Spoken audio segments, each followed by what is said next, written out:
Hello.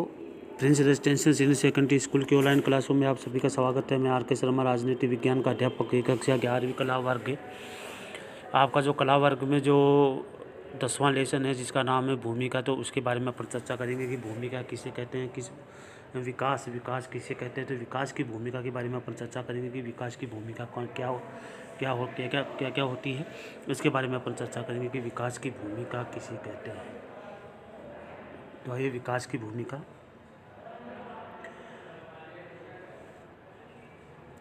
मान ले कि एक विद्यालय में प्रत्येक कक्षा की ओर से पाठ्यक्रम से इस तरह गतिविधि के तौर पर वार्षिक पत्रिका निकलती है।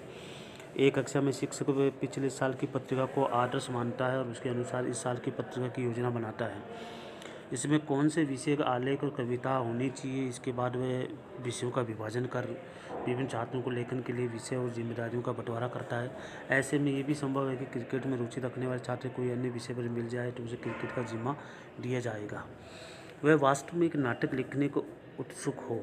यह भी संभव है कि इस योजना के तहत 3 छात्र मिलकर कार्टून को एक श्रृंखला तैयार करना चाहते हैं, मगर पाइए कि उन्हें अलग अलग समूह में रख दिया गया है।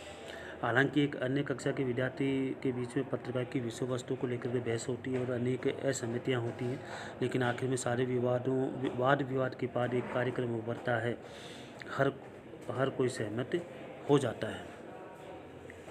आपकी राय में कौन सी कक्षा ऐसी पत्रिका निकाली जाएगी जिससे छात्रों को अपनी विशिष्ट रुचि सर्वोत्तम संभव तरीके से साकार हो? पहली कक्षा शायद अच्छा लिखने वाली पत्रिका तैयार करे।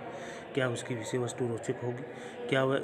क्या जो व्यक्ति क्रिकेट पर लिखना चाहता है उसके उत्साह के साथ दिए गए विषय पर लिख पाएंगे? कौन सी पत्रिका अनूठी मानी जाएगी, कौन सी आदर्श मानी जाएगी? कौन सी कक्षा महसूस करेगी कि पत्रिका पर काम करने रोचक था? कौन इसे महज रोज़मर्रा के काम की तरह करेंगे? तो देखिए, किसी समाज के लिए विकास से जुड़ी बातों को तय करना वैसा ही है जैसे समाज के लिए करते हैं।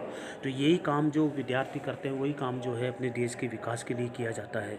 जैसे कि छात्रों के लिए तय करना है कि किस तरह की पत्रिका चाहते हैं और उनकी पत्रिका पे कैसा काम करना चाहिए। हम यह तो किसी दूसरे देश के इस्तेमाल किए गए मॉडल का या आंतरिक रूप से अनुसरण कर सकते हैं, या पूरे समाज की भलाई विकास परियोजनाओं पर ऐसे प्रभावी लोगों के अधिकारों में ध्यान रखते हुए योजना बना सकते हैं। तो नेतागण लोग के विरोध की परवाह न करते हुए विकास परियोजना को पूरा करने का निर्णय कर सकते हैं, या लोगों के साथ लेते हुए लोकतांत्रिक तरीके से आगे बढ़ सकते हैं। तो इस लेसन में आपको ये बताया गया है। विकास शब्द आपके व्यापकतम अर्थ में उन्नति, प्रगति और करुणा और बेहतर जीवन की अभिलाषा के विचारों का वाहक माना जाता है। उसे विकास कहते हैं। कोई समाज विकास के बारे में अपनी समझ के द्वारा स्पष्ट करता है कि समाज के लिए समग्र रूप से उसकी दृष्टि क्या है, उसे प्राप्त करने का बेहतर तरीका क्या है। हालांकि विकास शब्द का प्रयोग प्रायः आर्थिक विकास की दर वृद्धि और समाज का आधुनिकीकरण जैसे संकीर्ण अर्थों में होता रहता है। दुर्भाग्य से विकास को आंतरिक पहले से निर्धारित लक्ष्य और बांध कर उसका प्रयोग किया जाता है, उसे कहते हैं विकास।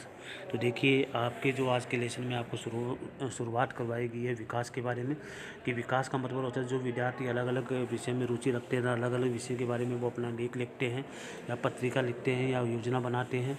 उसी प्रकार हमारे देश में भी जो है विकास के लिए अलग अलग मॉडल बनाए जाते हैं, अलग अलग जो कार्य किए जाते हैं, अलग अलग जो है विकल्पों का चयन किया जाता है कि हमारे देश में विकास किस प्रकार किया जाए।